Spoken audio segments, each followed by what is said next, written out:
everyone, welcome to my channel. My name is Princess if you are new. So in this video I'm going to be talking you through my experience visiting the DMZ. In 1910 Japan had colonized Korea. After World War II, Japan lost the war, so they no longer had ownership over Korea. Korea was then divided in half. Korean citizens had no input over whether the country should be divided. The decision was fully governed by the US and the Soviet Union.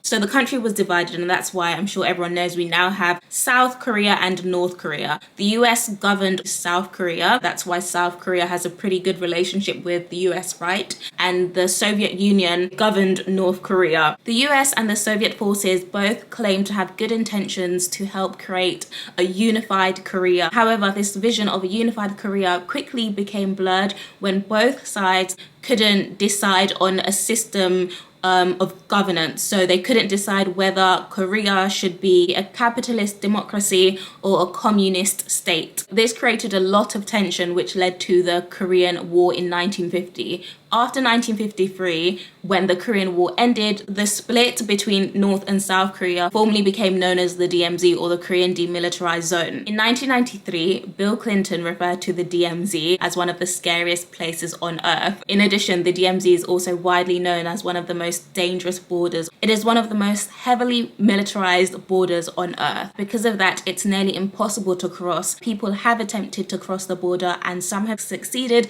and some haven't. So why did I visit the DMZ? If you're new to my channel, I live in Korea. As someone who's living in Korea and who's very interested in politics and culture, I think it's just something that I've always wanted to do. So it's just down to personal interest. Okay, so now let's move into the actual trip. There are a lot of different types of tours that you can book to go and view the DMZ. I went with my friend Anne. I'll link her channel in the description box, because I think she also has a link in her video. So if you're interested, you could book the same tour that we went on. We went from Seoul. We woke up around 5 a.m. Our tour guide drove us to where we had to check our passports. I think it's fun to go with someone that you know, but if you don't have anyone, you can obviously make friends with the people on the tour. You're most likely not going to be the only one who's by yourself, because other people also book on the same tour. That's quite nice. When we got to the place where we had to check our passports and all of that, we then took the cable car. Interesting fact, there are people who have tried to swim across that river to escape North Korea.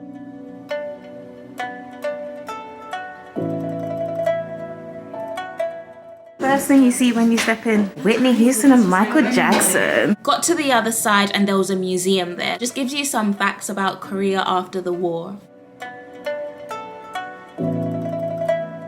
통일촌이나 파주에서 여기서 들어와서 농사 짓는 분들이 많이 계십니다. 그래서 So we are there, and we go in here. This is the tunnel. This is the border between South Korea and North Korea.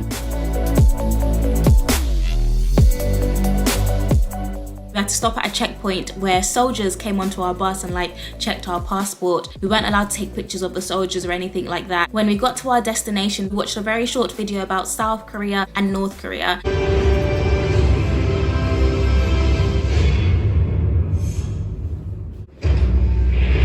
Personally, this is just my opinion. I really feel like the information in the video was full on propaganda. Honestly, I just don't feel like it was given a realistic picture of the current situation. I definitely think it's worth doing a bit of research just so you have more of a critical mind about, what you're being fed.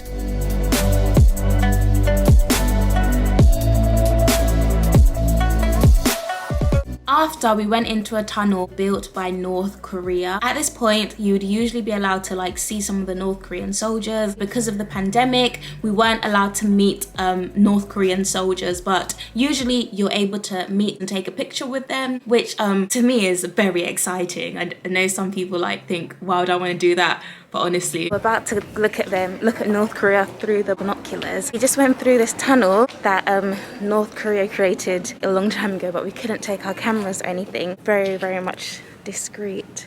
But look at everyone. This looks like my hometown. What? The North Korean flag? Oh my gosh. See the flag? No, see that bird? That bird is a spy, I'm telling you. Oh, we can actually see houses. Yeah. But last time I think one Korea They don't have flats. went there, then They've got houses. I Nice. think in the cities, the rich people can afford it. It looks very nice though. It doesn't Like look it's like poor. an actual, like that city is an actual city. Wow. So downstairs there is a military camp. This is the DMZ line, like this. Okay, time to go. And quick. North Korea. Over there, we literally saw the North Korean flag. Crazy. Even though it is like really cool. We literally saw North Korea. Crazy. It was definitely like a surreal experience. You hear a lot about North Korea on the news and you know the kind of state it is. I definitely think it was worth visiting. After we just went back to Seoul, had breakfast and stopped by a museum that we just stumbled across.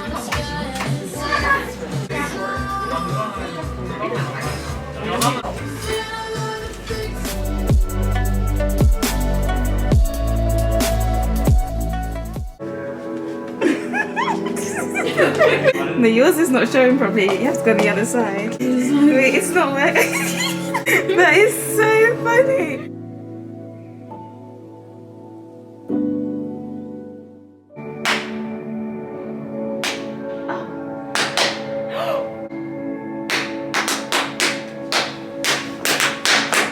Hey.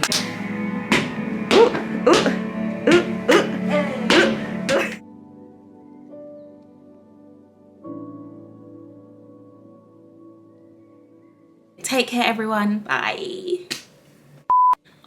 Hi, everyone.